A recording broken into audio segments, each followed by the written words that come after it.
శ్రోతలందరికీ నమస్కారం. Old stories by Bala ఛానల్కు స్వాగతం, సుస్వాగతం. కథలు చదువుతున్నది ఉషాబాల. ఈరోజు మన కథ చదువు మధ్యలో ఏదో కాస్త. నాన్నగారికి మరోసారి ట్రాన్స్ఫర్ అయింది. ఆ ఊళ్ళో మంచి స్కూల్ లేదని మమ్మల్ని తాతగారింట్లో ఉంచి చదివించాలని నిర్ణయించారు. అన్నయ్య, నేను యాజలి అనే స్కూల్లో చేరాం. మా ఇంటికి స్కూల్కి మట్టి గోడే అడ్డు. ఆ గోడ కూడా గొప్పదేమీ కాదు. నాలాగా పరికిణి వేసుకున్న ఆడపిల్లలు కూడా అమాంతం దూకేయచ్చు. దక్షిణం వైపు స్కూలు.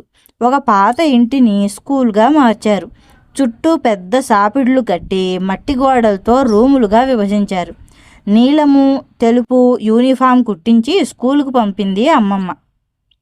గేటు దాకా దిగబెట్టి మళ్ళీ గోడ దగ్గరికి వచ్చి, భద్రంగా చేరావుగా, వెళ్ళి క్లాసులో కూర్చో అని చెప్పింది. మా ఇంటి పక్కనే నా క్లాసు. ప్రేయర్ అయ్యి మేము క్లాసులోకి రాగానే తాతయ్య వచ్చారు. ఏమీ లేదు, పిల్లలను ఒకసారి చూసి వెళ్దామని వచ్చాను అని చెప్పి నన్ను అన్నయ్యను చూసి వెళ్ళారు. మరి కాసేపటికి దక్షిణం వాకిట్లో నిలబడి, అమ్మడు విజయ, బాగున్నావా అమ్మా అని అరిచింది అమ్మమ్మ. నేను మాస్టారి వంక చూశాను. బాగానే ఉందండి అని సమాధానం చెప్పారు మాస్టారు. ఎవరది? సీతాపతి మాస్టారా? మా నాయనే, మా తండ్రే.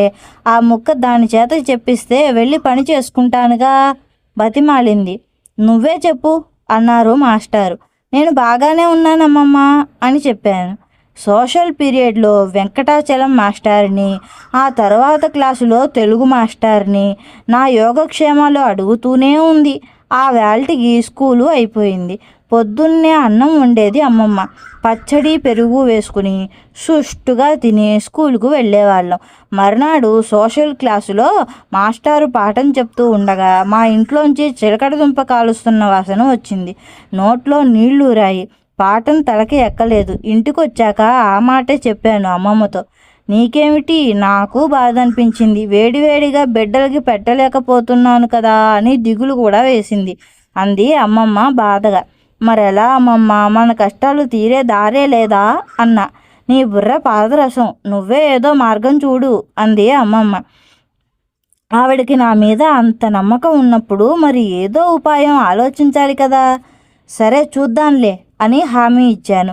మర్నాడు వేరుశెనక్కాయలు వేయిస్తున్న వాసన రాగానే నిలబడి, సార్ గొంతు ఎండిపోతోంది, మా ఇంటికి వెళ్ళి మంచినీళ్ళు తాగి వస్తాను అన్నాను. ఇంటికెందుకమ్మా, స్కూల్లో కుండల్లో ఉన్నాయిగా అన్నారు మాస్టారు. ఆ మూల కుండల దగ్గరికి వెళ్ళేలోగా ఇటు మా ఇంటికి వెళ్ళి మళ్ళీ వచ్చేయచ్చు అన్నాను వినయంగా.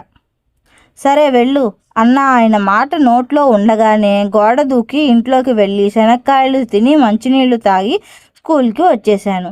పెన్సిల్ ముళ్ళు విరిగింది, చెక్కుకు వస్తానను. కడుపులో నొప్పిగా ఉంది, కస్తూరి మాత్ర వేసుకొస్తానను. గంటకి ఒకసారి ఇంటికొచ్చి కాస్త నోరాడించి మళ్ళీ వెళ్ళేదాన్ని. ఇటు నేను ఇలా చేస్తుంటే అమ్మమ్మ కూడా ఆవిడ వంతు సాయం చేసేది. గోడ దగ్గరికి వచ్చి, ఎవరది? రామకృష్ణ మాస్టారా? బాగున్నావా నాయనా? చాలా రోజులైంది చూసి. భార్యాపిల్లలు కులాసాయేనా? బెల్లు అవగానే మా మనవరాల్ని పంపిస్తే 4 నిమ్మకాయలు పంపిస్తాను అంటే, బెల్లయ్యేదాకా ఎందుకు పిన్నిగారు, ఇప్పుడే పంపిస్తాను అన్నారు మాస్టారు.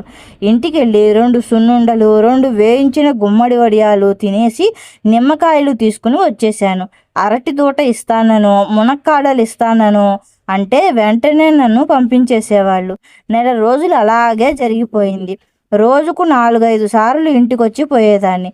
ఆదివారం అమ్మ వచ్చింది. ఈ ఊరి నీళ్లు దీనికి బాగానే పడ్డట్లున్నాయి, బుగ్గలు వచ్చి బాగుంది అని ఆనందపడింది. మరో 10 రోజులు గడిచేసరికి అమ్మకి అనుమానం వచ్చింది కాబోలు. దగ్గర కూర్చోబెట్టుకుని, ఏమ్మా 3 పూట్ల అన్నం కాక మధ్యలో ఏమైనా తింటున్నావా అని అడిగింది గారంగా. ఏం తింటాను, రోజంతా చదువుతోనే సరిపోతోంది. ఏదో పని మీద ఇంటికొచ్చినప్పుడు కాస్త తింటాను. పొద్దున పూట సున్నుండ, కజ్జికాయ, కారపూస నోట్లో వేసుకుంటాను. సాయంత్రం కూడా అంతేలే. పోతే శనక్కాయలు, చిలకడ దుంపలు, మొక్కజొన్న కండెలు, జామపళ్ళు, ఇవన్నీ దేవుడు మన కోసం సృష్టించిన పిండి వంటలు. అవి ఎలాగూ తినాలి అన్నాను. అమ్మ మండిపడిపోయింది. అదేం తిండే బకాసురుడి బంధువులాగా, సిగ్గుగా లేదు నీకు అని తిట్టింది. వెంటనే అమ్మమ్మని పిలిచాను. చాలే ఊరుకో, ఎదిగే పిల్ల ఆ మాత్రం తినకపోతే ఎట్లా? ఆ స్కూల్లో పాఠాలు చదివేసరికి శోష వస్తుంది దానికి అని నాకు వత్తాసు పలికింది. శోష కాదు, పూటుగా తిని భుక్తాయాసంతో నిద్ర వస్తోంది దానికి. రేపటి నుంచి మధ్యలో ఇంటికి వచ్చినట్లు తెలిసిందో కాళ్ళు విరగ్గొడతా అంది అమ్మ. చాలే, ఏమిటా మాటలు? తల్లి దిష్టి తప్పకుండా తగులుతుందంటారు. నీ చేత్తోనే కాస్త ఉప్పు దిగదుడిచి పారేయ్ అంది అమ్మమ్మ.